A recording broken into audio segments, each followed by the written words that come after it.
बिस्मिल्लाहिर्रहमानिर्रहीम अस्सलाम वालेकुम। आज मैं आपके साथ शेयर करूंगी स्ट्रॉबेरी को सेव करने का बहुत ही आसान सा तरीका। जैसा कि आपको पता है कि रमज़ान की आमद है और उसके लिए हम बहुत सी चीज़ें फ्रीज़ करके रखते हैं अपनी आसानी के लिए। और स्ट्रॉबेरी का तो टाइम भी बहुत कम होता है, बहुत जल्दी ये फल चला जाता है, तो इसको महफूज करके रखेंगे ताकि इससे फ़ायदा उठा सकें रमज़ान में। यहाँ पर मैंने तकरीबन 1 किलो स्ट्रॉबेरी ली हुई है और ये छोटे और बड़े मिक्स साइज़ में है। इसके अलावा इसमें चीनी इस्तेमाल होगी और चीनी तकरीबन मैं इसमें 2 टेबलस्पून या 2 बड़े चम्मच भर के डालूँगी। आप क्वांटिटी के मुताबिक डाल सकते हैं जितनी स्ट्रॉबेरी आप ले रहे हैं। तो सबसे पहले हम लोग स्ट्रॉबेरी को धोकर अच्छे तरीके से साफ़ कर लेंगे और इसके लिए हमें स्ट्रॉबेरी थोड़ी थोड़ी पोर्शन में करके इसमें अच्छा सा पानी डालना है और इसको नरम हाथों के साथ बहुत अच्छे तरीके से हमें धोना है।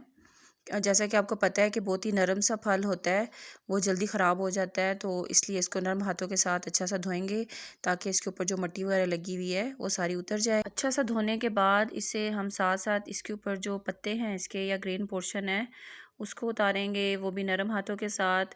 और अगर इस दौरान इसमें कोई ऐसी स्ट्रॉबेरी है जो कि थोड़ी सी गली हुई है, जैसे कि आपको इसमें नज़र भी आ रहा होगा कुछ हैं इसमें, तो उन्हें छुरी की मदद से या नाइफ़ की मदद से आपने उसको काट के अलग कर लेना है। क्योंकि जैसा कि आपको पता है नरम फल है तो इसका कुछ हिस्सा तो वैसे ही सॉफ्ट हुआ होता है, उसको उतारने की ज़रूरत नहीं है। तो इस तरीके से आपने सारे इसके जो पत्ते वगैरह वो उतार लेने हैं और उसके बाद इसे फिर हम अगला प्रोसीजर करते हैं। पत्ते मैंने इसके यहाँ सारे उतार लिए हैं और ये देखें जहाँ कहीं से ये ख़राब थी मैंने उनको छुरी से काट के इसकी सफाई कर दी है। अब ये बिल्कुल तैयार हो चुकी हैं। अब मैं इसमें शामिल करूँगी चीनी। और चीनी जो है वो हम अपनी मिकदार के मुताबिक कम या ज़्यादा कर लेंगे। ये देखें मैं इसमें तकरीबन 2 बड़े चम्मच भर के चीनी के डालूँगी। सिर्फ़ इसको चीनी डालने से ये होगा कि ये जो है इसमें वो जो पानी और बर्फ़ सी जम जाती है एक्स्ट्रा वो नहीं जमेगी, बहुत अच्छे तरीके से ये फ्रीज़ हो जाएंगी और जब इन्हें निकालना होगा तो ये एक दूसरे के साथ चिपकी भी नहीं होंगी, बिल्कुल अलग अलग इसका दाना हो जाता है। तो चीनी आप अपनी जितनी स्ट्रॉबेरीज़ होंगे उसके मुताबिक भी डाल सकते हैं।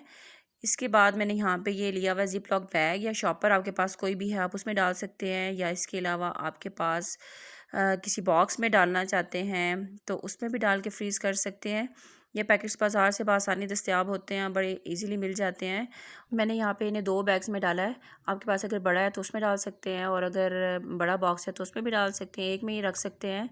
तो इसे अब आप फ्रीज़ कर सकते हैं आसानी से। और जब कभी आपको रमज़ान में मिल्क शेक वगैरह बनाना हो तो आप इसे निकाल के डालेंगे, ब्लेंडर में दूध वगैरह डालेंगे इसके साथ, और साथ ज़्यादा बर्फ़ वगैरह भी डालने की ज़रूरत नहीं पड़ेगी। तो उम्मीद है आपको ये मेथड पसंद आया होगा, इसे ज़रूर ट्राई करेंगे और चैनल को सब्सक्राइब करना मत भूलिएगा। अल्लाह हाफ़िज़।